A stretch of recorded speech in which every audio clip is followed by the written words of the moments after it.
করব। আমরা শুরু করতে যাচ্ছি।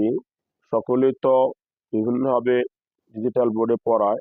আমি মেন বইটায় আন্ডারলাইন করে দিয়েছি হাইলাইটার দিয়ে, যেটা দেখলে ছাত্ররা মেন বই থেকে আহ, দেখে নিতে পারবে যে কোন কোন অংশটা তার পড়া দরকার, সেই অংশটা সে দেখে নিতে পারবে।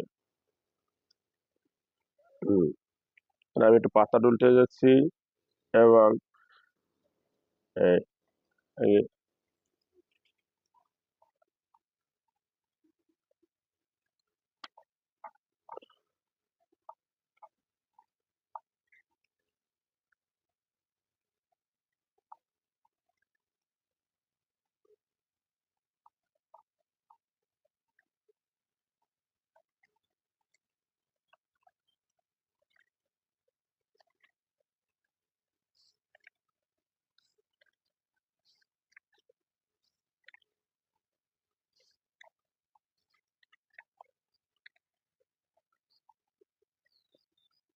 এখানে এলে আহ, পরিসংখ্যান গুণবাচক না এমন সংখ্যাসূচক তথ্যাবলী পরিসংখ্যান উপাত্ত অনুসন্ধানী উপাত্ত পরিসংখ্যানের কাঁচামাল।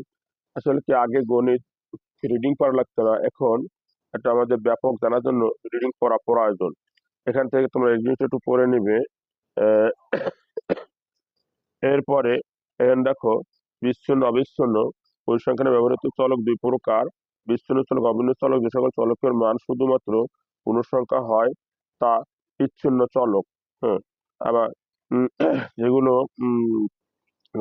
জনসংখ্যামূলক উপাত্ত চলক হচ্ছে বিচ্ছিন্ন চলক। যে সকল চলকের মান যে কোনো বাস্তব সংখ্যা হতে পারে সে সকল চলক অবিচ্ছিন্ন চলক, যেমন তাপমাত্রা, বয়স, উচ্চতা, ওজন।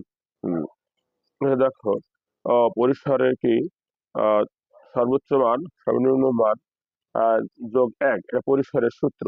আমি এগুলো মেন বইয়ের ভিতরে দাগে আন্ডারলাইন করে এটাকে দাগিয়ে দিয়েছি, তোমরা এখান থেকে দেখে নেন। আবার হারিয়ে যাবে না, বইয়ের ভিতরে দাগাই রাখবে।